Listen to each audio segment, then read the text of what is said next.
Assalamualaikum warahmatullahi wabarakatuh. Salam sejahtera untuk kita semua. Semoga dimanapun kita berada, kita tetap diberi keselamatan dan kesehatan. Apalagi di saat pandemi COVID-19 seperti ini. Baik, sebelumnya perkenalkan, saya Muhammad Insani Zuliansyah dari kelompok 3 dengan materi jenis-jenis tes intelijensi.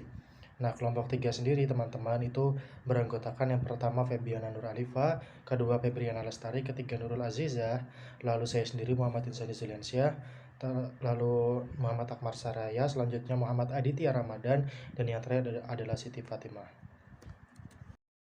Baik, pada kelompok 3 tentang jenis-jenis tes intelijensi, fokus kami di sini terbagi dari 4 poin.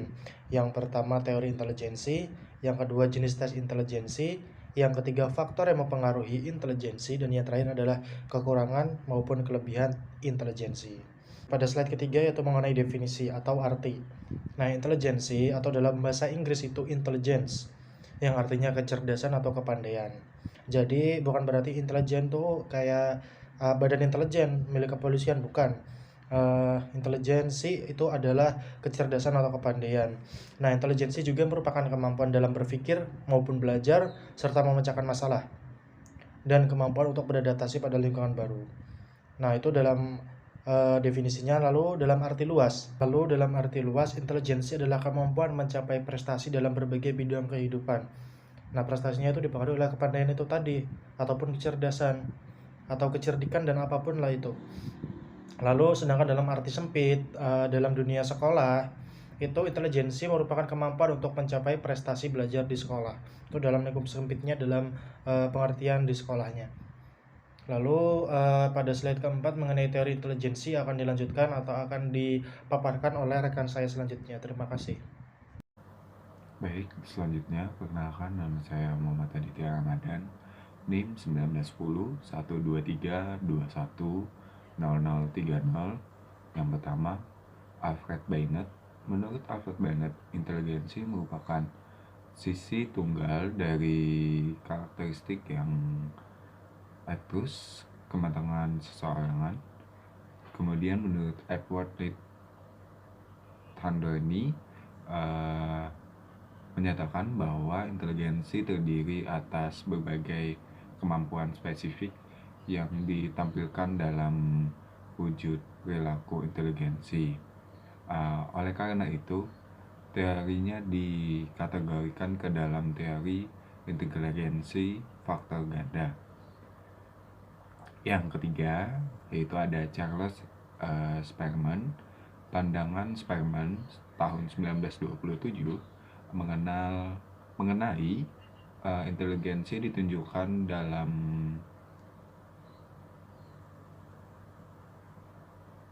temanya mengamati kemungkinan mental yang populer dengan nama teori dua faktor. Selanjutnya akan dilanjutkan oleh teman saya menurut teori inteligensi menurut tokoh yang lain. Terima kasih. Oke, baik. Saya Muhammad Akmar Saraya akan melanjutkan teori intelijensi, yaitu datang dari tokoh Louis Lyon Thurston dan Thelma Jane Thurston. Nah, mereka ini mempunyai pandangan mengenai intelijensi itu yang berbeda dari teori Thorndike. Jadi, teori Thorndike itu sebelumnya itu dia mengatakan bahwa intelijensi itu terdiri atas berbagai kemampuan spesifik yang ditampakkan dalam wujud perilaku intelligence. Oleh karenanya, teorinya si Thorndike itu disebut sebagai teori intelijensi faktor ganda. Nah, sekalipun teori mereka ini, si Louis Lyon Thurston dan Thelma Jane Thurston ini juga digolongkan dalam teori faktor ganda, walaupun mereka berbeda pandangan dengan teori si Thorndike. Nah, terus selanjutnya adalah Shrilbert. Jadi Shrilbert ini dia mengatakan bahwa kemampuan mental terbagi atas beberapa faktor yang berbeda pada tingkatan yang berbeda.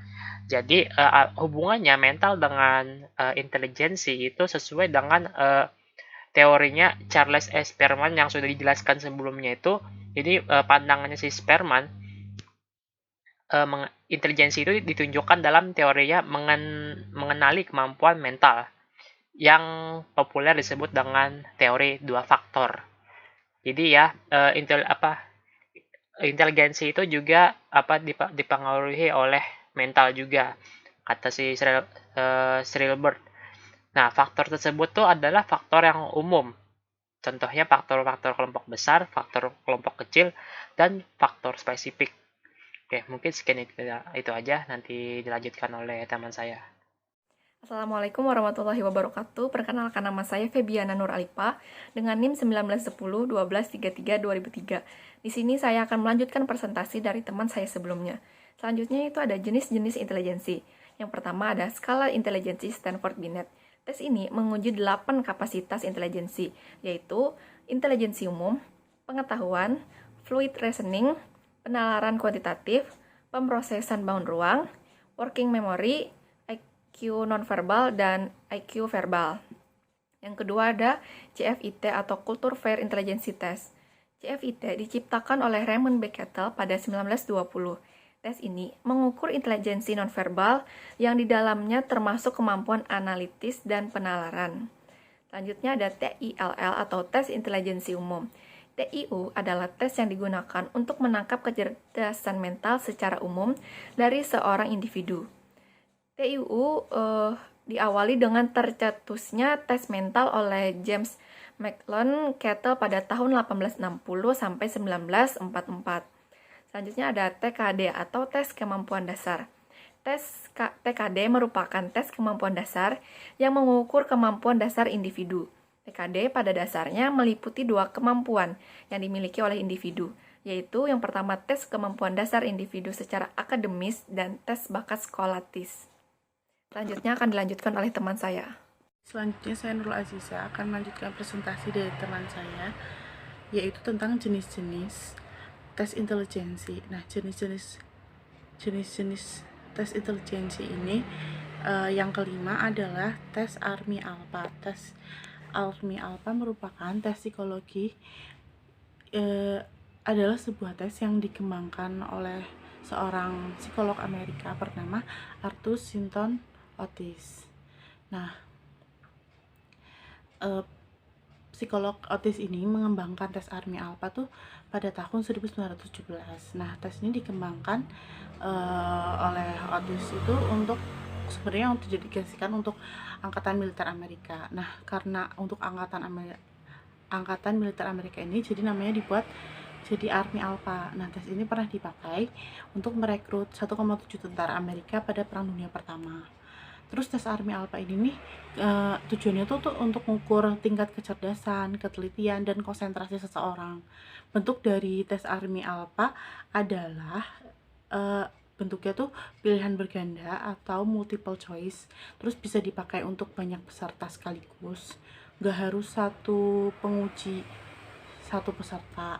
Untuk dunia kerja nih, tes ini terkadang dipakai oleh perusahaan yang ingin menguji banyak peserta sekaligus secara praktis dan cepat. Kemudian yang keenam nih adalah tes ADKUDAK. Nah, tes ADKUDAK ini nih tes administrasi keuangan dan perdagangan. ADKUDAK ini merupakan singkatan dari tadi ya, administrasi keuangan dan perdagangan.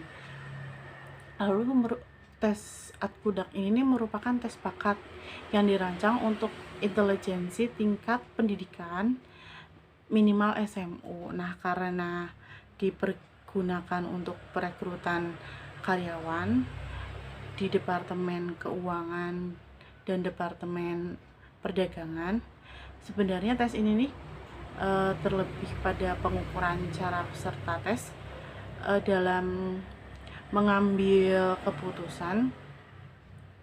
Namun hal lain yang ikut diukur adalah fleksibilitas berpikir, terus numerical reasoning, konsentrasi, dan ketelitian, serta analisis sintesis, lalu logika berpikir.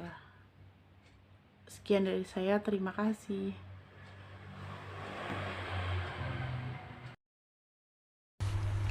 Perkenalkan, nama saya Febriana Lestari. Di sini saya ingin menjelaskan tentang faktor-faktor yang mempengaruhi tes inteligensi.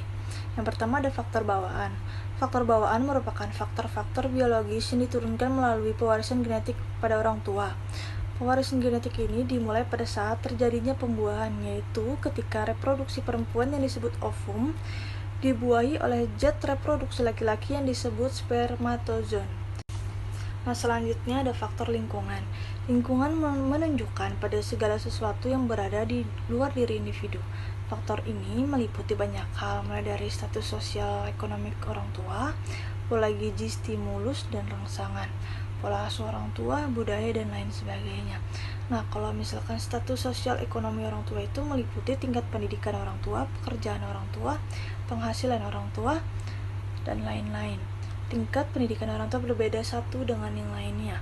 Meskipun tidak mutlak, tingkat pendidikan ini dapat mempengaruhi sikap orang tua terhadap pendidikan anak serta tingkat aspirasinya terhadap pendidikan anak.